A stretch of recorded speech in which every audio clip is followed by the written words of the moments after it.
Olá, gente. Meu nome é Thaís e a aula de hoje é sobre teorias evolucionistas. A teoria de Lamarck versus a teoria de Darwin. Mas antes de entendermos o que seria a teoria de Lamarck e a teoria de Darwin, precisamos entender o que seria evolução. Então, gente, basicamente, evolução é um processo de mudanças e transformações que ocorrem nos seres vivos em um longo período de tempo. E isso resulta na origem de novas espécies.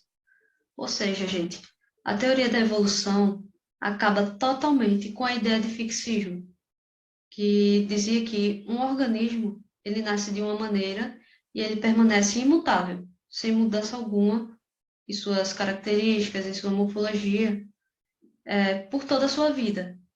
E hoje sabemos que isso não é verdade.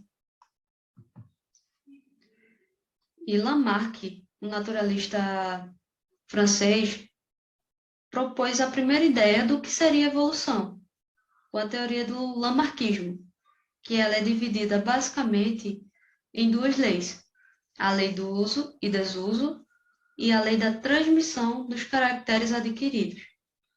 Ou seja, a lei do uso e desuso. Por exemplo, um organismo ele usa bastante uma parte do seu corpo. De acordo com Lamarck, essa parte que o organismo usa muito, ela tende a se desenvolver. Já nesse mesmo organismo, tem uma parte do corpo dele que ele pouco usa ou não usa de jeito nenhum. Então, essa parte, ela tende a atrofiar e entrar em desuso total. Porém, a lei da transmissão dos caracteres adquiridos diz o seguinte, que essa parte do organismo que ele usa bastante, usa muito, que se desenvolveu muito, ela tende a ser passada para as próximas gerações. Ou seja, essas características vantajosas, elas irão ser transmitidas para os seus descendentes. E de acordo com Lamarck também, o meio ambiente que determina a evolução. Como assim? Vamos para o exemplo. Temos aqui o exemplo clássico do pescoço da girafa. O que seria isso? Em um ambiente, existem árvores de grande porte, muito altas. E nesse ambiente existe uma girafa de pescoço curto. E ela precisa se alimentar para sobreviver. E ela precisa também alcançar essas árvores para poder conseguir o seu alimento. Então, o que é que vai acontecer?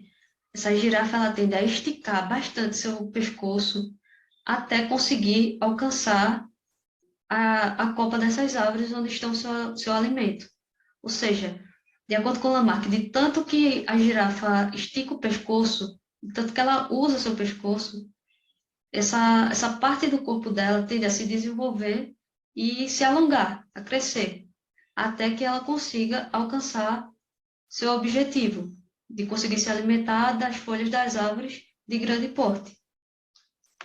E essas características de pescoço longo, que seriam obtidas, de acordo com Lamarck, através da lei do uso e desuso, elas seriam transmitidas para os seus descendentes, promovendo assim a evolução. Mas se Lamarck estava certo em sua teoria, por que que existem pessoas que usam óculos? Já que a visão é algo que a gente usa bastante, usa o dia inteiro.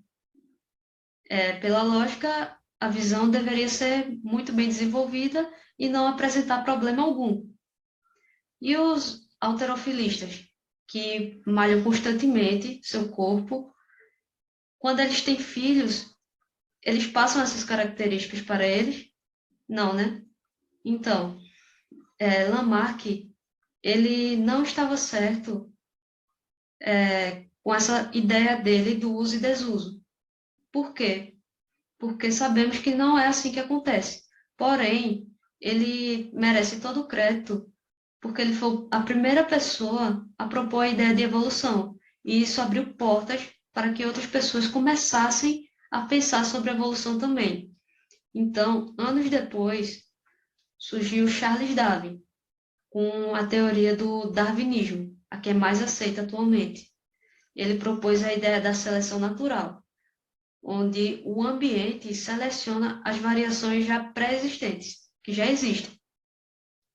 E as transmissões das características que são mais vantajosas, que são mais positivas, elas são passadas para os seus descendentes. Ou seja, temos aqui o mesmo exemplo do pescoço da girafa.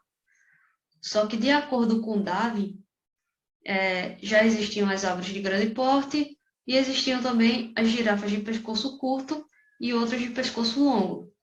Só que, nesse ambiente com árvores altas, qual desses dois organismos teria mais vantagem? As girafas de pescoço longo, porque eles teriam uma maior disponibilidade de alimento, iria conseguir se alimentar melhor.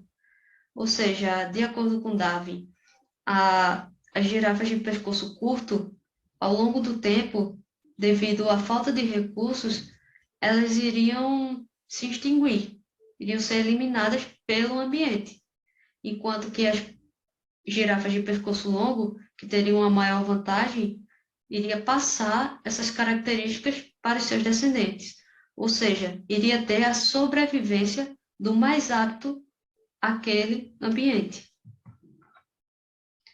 Darwin também, ao longo de sua vida, estudou sobre os tentilhões das Ilhas de Galápagos, que são essas aves aí. Podemos observar também que essas aves elas têm características diferentes, como o bico. Umas têm bicos maiores e outras têm bicos menores. E eles se alimentam de sementes. Então, digamos que por algum motivo, em determinado ambiente, esses tentilhões fossem se alimentar e as sementes pequenas elas começassem a desaparecer. Quais desses tentilhões iriam ter uma maior vantagem para se alimentar das sementes grandes? Seriam os tentilhões que possuíssem o bico maior, que teriam uma maior abertura desse bico para conseguir se alimentar. Ou seja, os tentilhões que tivessem o bico maior iriam transmitir as características vantajosas de bicos grandes para os seus descendentes, enquanto que os tentilhões que tivessem os bicos menores iriam se extinguir por não conseguir se alimentar dessas sementes grandes, pois as suas características já pré-existentes não seriam vantajosas.